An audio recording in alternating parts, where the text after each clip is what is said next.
ज्ञानतिमिरान्धस्य ज्ञानाञ्जनशलाकया चक्षुरुन्मिलितं येन तस्मै श्रीगुरुवे नमः। नमो ॐ विष्णुपादाय कृष्णपृष्ठाय भूतले श्रीमते भक्तिवेदान्त स्वामी इति नामिने। नमस्ते सरस्वती देवी गौरवाणी प्रचारिणी निर्विशेष शून्यवादी पाश्चात्य देशतारिणी। जय श्री कृष्ण चैतन्य प्रभु नित्यानंद श्री अद्वैत गदाधर श्रीवासादि गौर भक्तवृंद। हरे कृष्णा कृष्णा कृष्णा हरे हरे, हरे राम राम राम हरे हरे। हरे कृष्णा। श्रील प्रभुपाद आविर्भाव तिथि की जय। आज का जो तिथि हम चर्चा कर रहे हैं प्रभुपाद जी के जन्म दिवस का ये तिथि है, उसके बारे में आज कुछ हम चर्चा करेंगे। आज का वो भव्य तिथि है जो भाद्र मास का इस कृष्ण पक्ष के इस 9वीं तिथि अष्टमी में भगवान कृष्ण का जन्म होते हैं, और अगले ही दिन नंद उत्सव के दिन प्रभुपाद जो इस्कॉन अंतर्राष्ट्रीय कृष्ण भावनामृत संघ के जो प्रतिष्ठाता भगवान कृष्ण के जो परम भक्त, उनका इस धरा भूमि में आविर्भाव होता है। तो देखिए इस तिथि भी कैसे अष्टमी को कृष्ण जी का जन्म और 9वीं को प्रभुपाद जी का जन्म होता है। प्रभुपाद कोई साधारण व्यक्ति नहीं थे। उनका जन्म और उनके लीला के बारे में शास्त्रों में भी वर्णन किया गया है। भागवत महात्म्य पद्म पुराण के उत्तरखंड में वर्णन आता है। वहाँ पर भक्ति देवी नारद जी को बोल रहे हैं कि इदम स्थानम परित्याज्य विदेशम गम्यते मयः। बोल रहे कि हे नारद मुनि, कलयुग में मैं भक्ति ये जगह को मैं परित्याज करके मैं विदेश को जाऊंगी और वहाँ पर गमन करूंगी। तो वहाँ पर देखिए प्रभुपाद जब भारत में वो थे, तो प्रभुपाद ने जब भारत में वो श्रीमद् भागवत पुराण को जब पहली बार इतिहास में कोई व्यक्ति संस्कृत भाषा से अगर उसको अंग्रेजी में स्थानांतर उसको परिभाषा उसको लिखा है, ट्रांसलेट किया है, वो है हिज डिवाइन ग्रेस एसी भक्ति वेदांत स्वामी श्रील प्रभुपाद की जय। तो प्रभुपाद ने पहली बार इतिहास में इस भागवत पुराण जो संस्कृत भाषा में था उसको अंग्रेजी भाषा में लिखा। और उसी भागवत जब व्यक्ति बोले कि Swami ji you are going to America, आप विदेश जा रहे हैं, तो प्रभुपाद बोले नहीं नहीं नहीं, मैं विदेश नहीं जा रहा हूँ, ये श्रीमद् भागवत पुराण विदेश जा रहा है। मैं तो बस एक पोस्ट पियून हूँ, उसको लेके जा रहा हूँ और उसको प्रचार करने वाला हूँ। मैं तो बस एक माध्यम निमित्त मात्र हूँ मैं। ये प्रभुपाद का सोच था। तो देखिए शास्त्र में वर्णन किया गया इदम स्थानम परित्याज्य, जो भागवत भारत का जो रत्न है, जो भारत में पढ़ा जाता था, भारत में प्रचार होता था, वही भागवत पुराण प्रभुपाद उसको अंग्रेजी भाषा में परिभाषा उसको ट्रांसलेट करके विदेशम गम्यते मया, उसको लेके विदेश लेके गए और प्रचार किए। ये शास्त्रों में भागवत महात्म्य पद्म पुराण के उत्तरखंड में लिखा गया है। ये जो हुआ है प्रभुपाद ने इसको किया है। देखिए तो प्रभुपाद का जो लीला जो हो रहा है वो शास्त्रों में भी वर्णन हुआ है। सोच सकते हैं प्रभुपाद कितने एक महान व्यक्ति हैं। और आगे जाके चैतन्य मंगल में सूत्रखंड में लोचन दास ठाकुर भी बोलते हैं। लोचन दास ठाकुर 500 साल पहले जब चैतन्य मंगल लिखे तो वहाँ पर वर्णन कर रहे हैं प्रभुपाद के बारे में। प्रभुपाद अभी तक आविर्भाव नहीं हुए थे, प्रभुपाद तो अभी आए 1896 में। तो लोचन दास ठाकुर चैतन्य मंगल में लिख रहे हैं, यदि पापी छाड़ी धर्म दूर देशे जाए, मोर सेनापति भक्त जाइबे तथाय। क्या बता रहे हैं लोचन दास ठाकुर? यदि पापी छाड़ी, यदि एक कलयुग में पापी अगर मेरा ये जो भारत भूमि को छोड़ के जाके दूर देश में चले जाता है, जैसे कि पाश्चात्य देश हो गया, अमेरिका हो गया, विदेश हो गया, लंदन हो गया, रसिया हो गया। तो भारत भूमि को छोड़ के अगर अलग अलग देशों के अलग अलग प्रांतों में जाके निवास करते हैं, मोरो सेनापति भक्त जाइबे तो थाए, मेरा जो सेनापति भक्त रहेगा वो उनके पास जाके प्रचार करके उनको मेरे साथ जोड़ देगा, बोल के लोचन दास ठाकुर बोलते हैं। कौन है वो व्यक्ति जो हमारा सनातन धर्म को इस भारत भूमि से लेके सारा विश्व में प्रचार किया? और कोई नहीं, वही है हमारे Srila Prabhupada. His divine grace ऐसी भक्ति वेदांत स्वामी श्रील प्रभुपाद की इच्छा है। तो ये देखिए, प्रभुपाद कोई साधारण व्यक्ति नहीं थे। प्रभुपाद बहुत ही भगवान के साथ गोलोक वृंदावन में उनके एक निजी पार्षद थे, और भगवान का इच्छा को पूर्ण करने के लिए प्रभुपाद इस धरा भूमि में आए और इस भक्ति को सारा देश विदेश चारों तरफ प्रचार किए। तो ये थे प्रभुपाद। तो आइए प्रभुपाद के बारे में कुछ जानने के लिए प्रयास करते हैं, उनकी जीवनी के बारे में, उनका जीवन कैसे, उनका जीवन चरित्र किस प्रकार उन्होंने लीला किए, थोड़ा संक्षिप्त में उसके ऊपर थोड़ा चर्चा करेंगे। तो 1896 को प्रभुपाद जी का यहाँ भारत भूमि में कोलकाता में उनका जन्म होता है, और बचपन से उनके पिता गौर मोहन दे, जो कि एक वैष्णव परिवार में जन्म लिए थे प्रभुपाद, और बचपन से उनके पापा उनको वैष्णव का जो संस्कार रहता है वो बचपन से उनको सिखाते रहे, और उसके कारण उनको बचपना से ही वैष्णव परिवार में सब कुछ उनको बचपन से उनको ट्रेनिंग मिलते मिलते बड़े हुए। और 1922 में, उस समय पर गांधी जी का मूवमेंट चल रहा था, प्रभुपाद उनको सपोर्ट कर रहे थे, अरे गांधी मूवमेंट में थे, और उस समय 1922 में एक दोस्त उनको लेके जाता है और पहली बार वो मिलते हैं भक्ति सिद्धांत सरस्वती ठाकुर जी से। 1922 में उल्टा डंगा जंक्शन में कोलकाता में मिलते हैं, और जैसे ही पहली बार मिलते हैं भक्ति सिद्धांत सरस्वती ठाकुर उनको देखते ही बोलते हैं कि you are a intelligent person, you are educated person, why don't you preach Krishna consciousness in the whole world. आप पढ़े लिखे नौजवान व्यक्ति हो, आप क्यों नहीं कृष्ण भावनामृत सारे विश्व में प्रचार नहीं करते हैं? उनको आदेश दे दिया। प्रभुपाद ने सोचे ना देख ना सवा, पहली बार मिल रहे हैं और सीधा एक इंस्ट्रक्शन ही दे दिया, ऑर्डर दे दिया, ना जान ना पहचान। तो प्रभुपाद भी बहुत ब्रेव थे, इसलिए नाम है अभय चरणारविंद। तो प्रभुपाद भी पूछ ले कि अरे भारत तो अभी गुलाम है, विदेशी लोग ब्रिटिशर्स हमको शासन कर रहे हैं, और एक गुलाम भारत के देश है, एक गुलाम देश किसी को कुछ बोलेगा, कौन सुनेगा हमारा बात? पहले इंडिपेंडेंस आने दीजिए, पहले भारत आज़ाद हो जाने दीजिए, फिर हम ये चीज़ बता सकते हैं सबको। तो भक्ति सिद्धांत सरस्वती ठाकुर बोले कि ये Krishna consciousness can not wait for this any conditions, independence of any country, it's beyond this bodily platform. बोले कि कृष्ण भावनामृत जो है किसी परिस्थिति के ऊपर निर्भर नहीं कर सकता है, देश आज आज़ादी होगा कल नहीं होगा, क्योंकि ये खाली भारत देश के लिए मैं आपको नहीं बोल रहा हूँ, ये सारा समाज के लिए बोल रहा हूँ। व्यक्ति मर रहे हैं, उनका आत्मा किधर जा रहा है, उनका गति क्या हो रहा है, ये जो कृष्ण भावनामृत का ज्ञान है ये आत्मा को सही दिशा में लेके जाता है। जन्म मृत्यु चक्र से इस आत्मा को मुक्त करके भगवान को धाम को लेके जाता है, जो कि अमेरिका, लंदन, जर्मनी, फ्रांस, सभी देश, उसके अंदर सभी जीवों का मृत्यु हो रहा है, उनका आत्मा किधर जा रहा है। इसलिए आप भारत के बारे में मत सोचो, ये सारा संसार के बारे में बोल रहे हैं।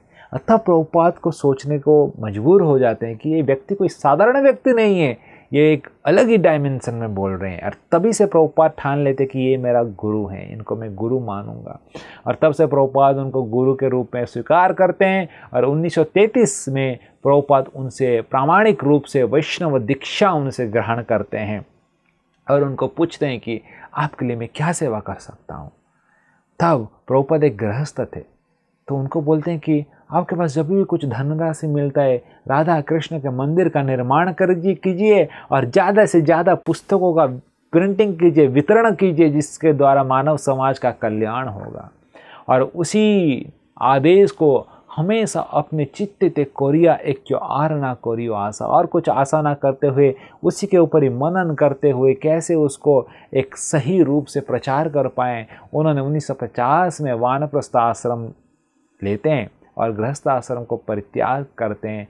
जब उनके संतान थोड़े बड़े हो जाते हैं, गृहस्थ आश्रम को परित्याग करके वानप्रस्थ आश्रम में प्रवेश करते हैं और फिर वो आके वृंदावन में निवास करते हैं। वृंदावन के राधा दामोदर मंदिर में वो निवास करते हैं और वहाँ पर पहला मिशन वो स्टार्ट करते हैं, श्रीमद् भागवत पुराण को संस्कृत भाषा से अंग्रेजी भाषा में उसको परिभाषा करने के लिए, उसको ट्रांसलेट करने के लिए। उस प्रकार प्रभुपाद प्रयास करते हैं और 1959 में वो संन्यास दीक्षा लेते हैं।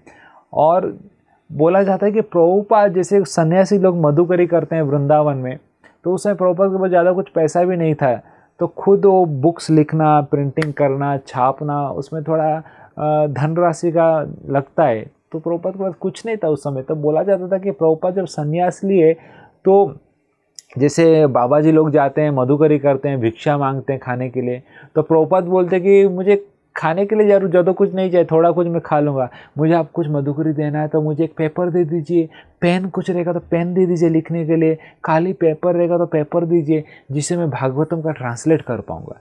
ऐसे प्रभुपाद भिक्षा मांगते थे। सोच सकते हैं उनके पास कितना तीव्रता इच्छा था गुरु का आदेश को पूर्ण करने के लिए।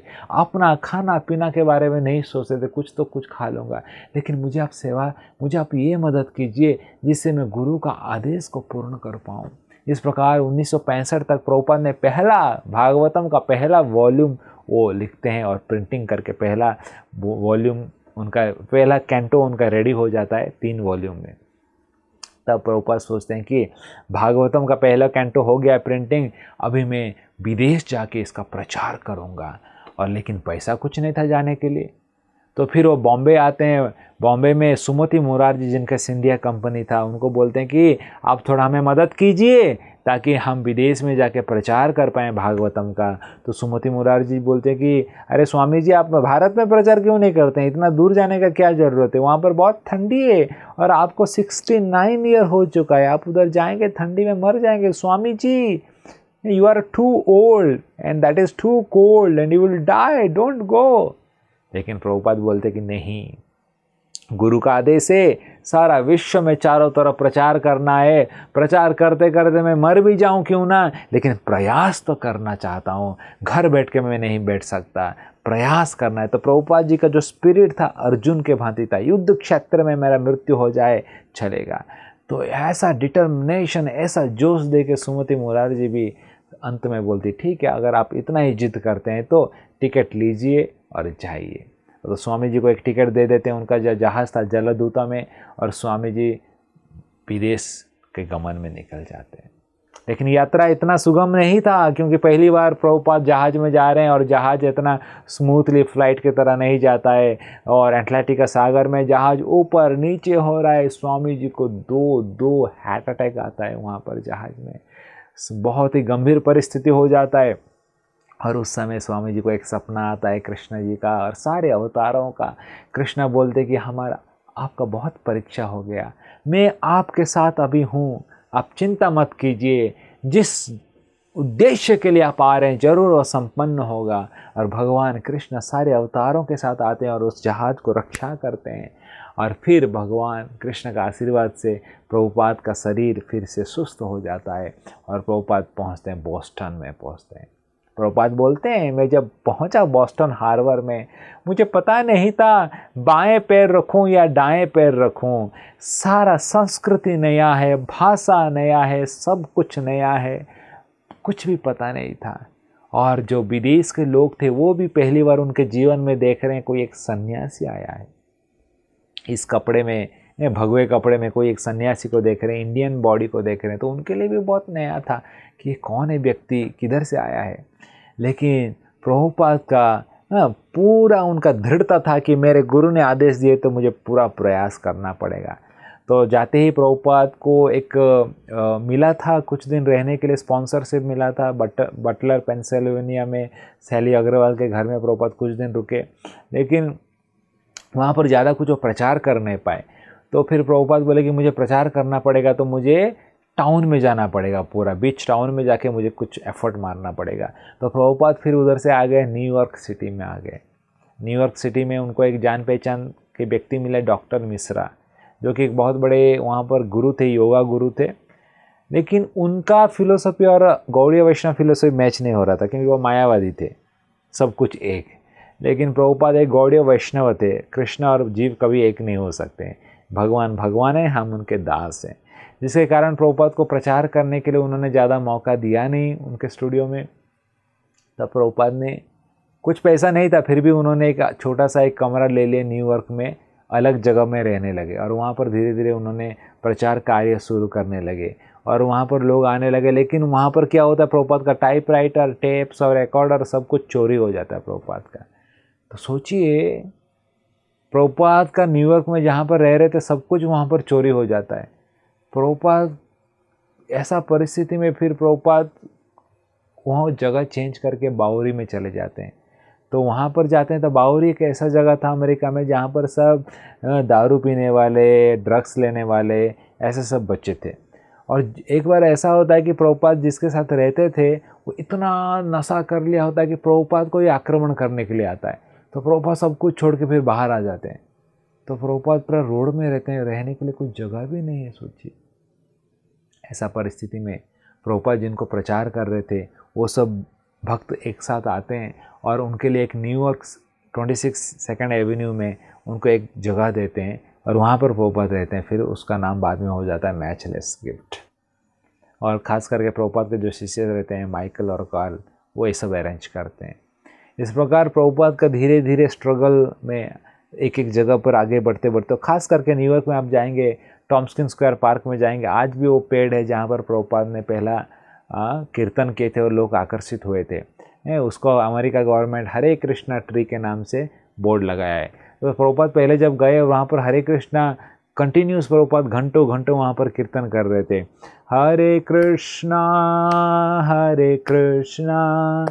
कृष्णा कृष्णा हरे हरे, हरे रामा राम राम हरे हरे। ऐसे घंटों प्रभुपाद कीर्तन कर रहे थे वहाँ पर टॉम्स्किन पार्क में। और सारे जितने वहाँ पर हिप्पीज थे, क्योंकि उस टाइम पर अमेरिका का वियतनाम का वॉर चल रहा था, तो अच्छे खानदान के बच्चे सब कुछ छोड़ के रोड में ड्रग्स लेके इलिसिट सेक्स करके ऐसा जीवन बिता रहे थे। सब लोग आकर्षित हो गए ये हरे कृष्णा महामंत्र सुन के। और प्रभुपाद ने जब आंख खोला बोले कि कौन सा मंत्र आप गा रहे हैं, क्या है, बहुत ही आनंद मिल रहा है, हम लोग ड्रग्स लेके इतना आनंद नहीं प्राप्त कर पा रहे हैं, लेकिन आपका मंत्र सुन के उससे ज़्यादा आनंद प्राप्त कर पा रहे हैं, ये क्या है, थोड़ा बताइए। प्रभुपाद बोले, सोचे कि यार इसी के लिए तो मैं इतना दूर छोड़ के आया हूँ आप लोग को बताने के लिए।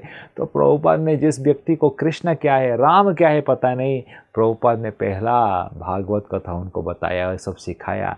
और यही हिपीज़, पाश्चात्य देश के जो हिपी जो कि नशे, दारू, मांस खाने में लत रहते थे, वो सब कुछ परित्याग करके, सब कुछ छोड़ के भगवान कृष्ण के भक्ति में संलग्न हो गए। इसी को भगवान कृष्ण गीता में बोलते हैं, परम दृष्टवा निवर्तन्ते। अगर आपको एक हायर टेस्ट मिलता है, उच्च कोटि का आनंद मिलता है, तो निम्न कोटि का आनंद को आप छोड़ देते हैं। हाथ में सुकड़ी खा रहे में अगर गुलाब जामुन देता हूँ तो सुकड़ी आप फेंक देंगे। तो वही चीज़ प्रभुपाद ने किया, जो कृष्ण भक्ति रूपी जो आनंद है उनको महसूस करवाया, जिसके कारण मांस खाना, नशा करना, ये सब चीज़ों छोड़ दिए और ऐसे हिपीज़ हैप्पी बन गए। इसी हिपीज़ को लेकर प्रभुपाद उनका मूवमेंट शुरू किए। ये लोग वैष्णव बने, ब्रह्मचारी बने, सन्यासी बने और पहला मंदिर न्यूयॉर्क में प्रभुपाद राधा कृष्ण मंदिर को स्थापना किए। फिर न्यूयॉर्क से फिर सैन फ्रांसिस्को वाशिंगटन डीसी, इस प्रकार सारा भ्रमण किए। सारा अमेरिका में उन्होंने धीरे धीरे प्रचार करने लगे। और अमेरिका में प्रचार होने के बाद फिर लंदन गए, यूरोप गए, फ्रांस गए, जर्मनी गए, रसिया, इस प्रकार सारा विश्व में ये 1965 to 1977 इस 12 साल में प्रभुपाद ने सारा विश्व को 14 बार घूम के सारा विश्व में हर देश में एक एक राधा कृष्ण इस्कॉन मंदिर को स्थापना करती है। International society for Krishna consciousness. जब स्थापना के कोई एक व्यक्ति बोला, क्या रे Prabhupada, international society for God consciousness कीजिए, इसगो, तो ये थोड़ा ज़्यादा रेलेवेंट है, ज़्यादा लोग आएंगे। तो प्रभुपाद को बोले, मुझे ज़्यादा लोग नहीं चाहिए, जो सही है वो सही रहना चाहिए। लोगों को भगवान कौन है पता नहीं, इसलिए नाम कृष्णा ही रहना चाहिए। ISKCON, ताकि लोगों को पता चलेगा कि कृष्ण ही पूर्ण पुरुषोत्तम है, भगवान है। इसलिए प्रभुपाद ने कॉम्प्रोमाइज नहीं किया। इस प्रकार प्रभुपाद ने सारा विश्व में इस 12 वर्ष में प्रचार करके 1977 में प्रभुपाद ने वृंदावन में आके अपना शरीर छोड़ दिया। ये एक संक्षिप्त में मैंने बताया प्रभुपाद का जीवनी। देखिए, प्रभुपाद जब शरीर छोड़ के गए तब तक प्रभुपाद के 5000 से भी ज़्यादा उनके शिष्य थे, विदेशी शिष्य थे। सोच सकते हैं 5000 से भी ज़्यादा उन्होंने दीक्षा दे चुके थे और 600 से भी 108 मंदिर उन्होंने निर्माण कर दिया था सारा विश्व में। आज के तारीख में उनके शिष्य जो हैं इस मिशन को और आगे बढ़ा रहे हैं। आज के तारीख से 850 से भी ज़्यादा मंदिर है, स्कूल से, कॉलेजेस से, इको विलेजेस से, सारा संसार में ISKCON के माध्यम से हम बच्चों को, लोगों को जिनको खाने को नहीं मिलता है उनको फ्री प्रसादम वितरण होता है। खास करके इंडिया में अन्नामृत नाम से हम खास करके स्कूल के जो बच्चे रहते हैं उनको मिड डे मील के रूप में खिचड़ी प्रसाद गरम गरम हम देते हैं। बहुत सारे स्कूल से लेके, जैसे कि बॉम्बे में गोपाल्स गार्डन स्कूल है जहाँ पर बच्चों को सब कुछ पढ़ाया जाता है और उसके साथ अच्छे संस्कार भी दिया जाता है। नहीं तो खाली तो बड़े बड़े आजकल के टेररिस्ट हैं, वो भी बहुत बड़े बड़े एजुकेटेड पर्सन है, साइंटिस्ट है, इंजीनियर्स है, लेकिन समाज का नुकसान कर रहे हैं, टेररिस्ट है। क्यों? क्योंकि पढ़ाई ज़्यादा कर लिया है लेकिन चरित्र कुछ नहीं है, जिसके कारण समाज का नुकसान करते हैं।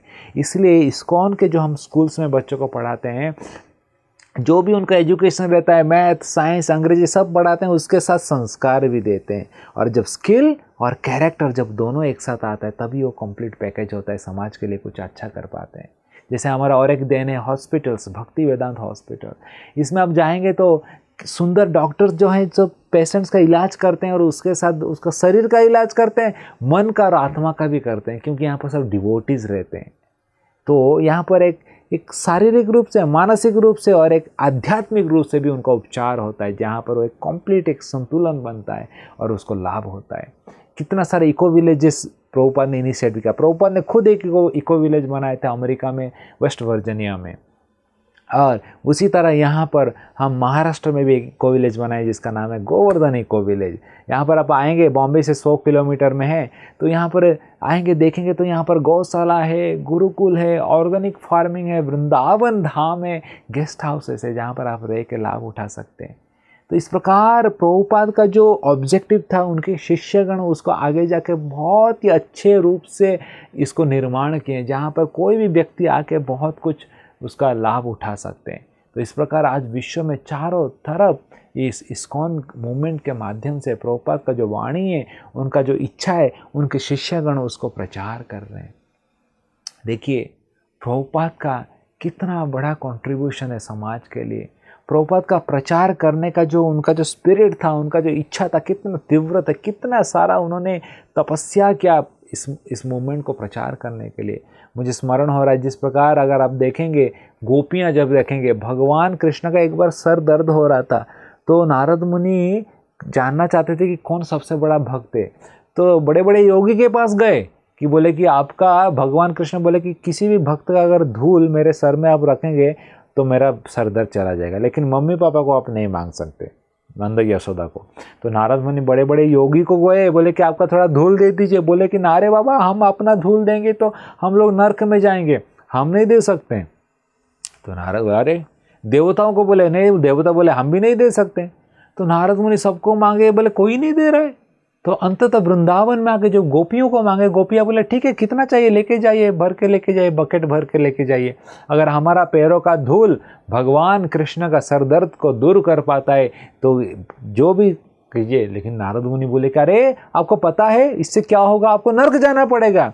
बोले एक बार क्या 1000 बार नर्क जाने के लिए हम तैयार हैं, लेकिन अगर हमारा पैरों का धूल भगवान का सर दर्द को दूर करता है तो इसमें कुछ भी हिचक नहीं कर सकते, आप लेके जाइए।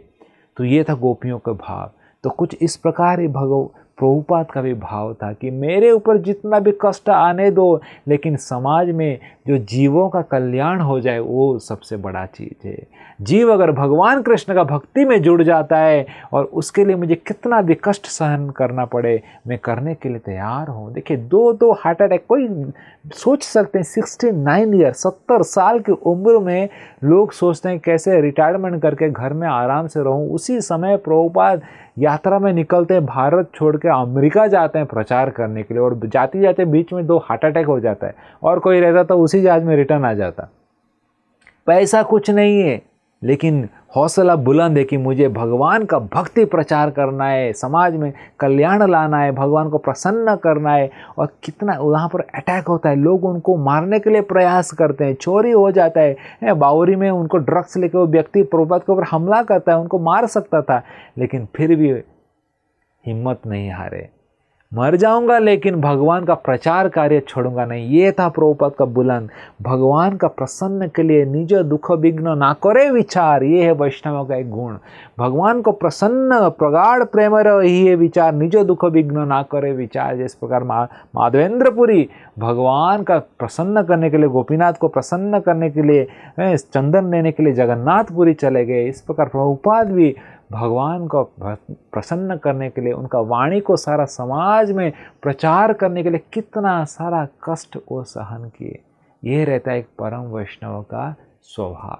तो आइए इस पावन तिथि में, इस अद्भुत तिथि में, प्रभुपाद का जन्मदिन में उनको प्रार्थना करें कि उनका कृपा का पात्र हम बन सके, और जिन्होंने सब कुछ जो इस्कॉन रूपी मूवमेंट सारा विश्व में उन्होंने प्रचार किया, उसमें हम भागीदारी होके एक बूंद हम भी अगर कुछ कर पाएँ तो उनका जो लिगेसी है, उन्होंने जो बनाया है, उसको आगे हम बढ़ा सकते हैं। तो आए इस पावन तिथि में प्रभुपाद जी को प्रार्थना करते हैं, नमन करते हैं कि उनका कृपा का पात्र हम हो पाए, और इसी इस्कॉन रूपी मूवमेंट में उनका सेवा जो भी उन्होंने बनाया है उसको आगे बढ़ाते रहे। जय श्रील प्रभुपाद की जय। ऐसे ही और भक्तिमय कार्यक्रमों के लिए देखिए हरे कृष्णा टेलीविजन, और इसे प्राप्त करने के लिए आप अपने केबल अथवा DTH ऑपरेटर से संपर्क करें, तथा और अधिक जानकारी के लिए आज ही डायल करें 7666 839 839।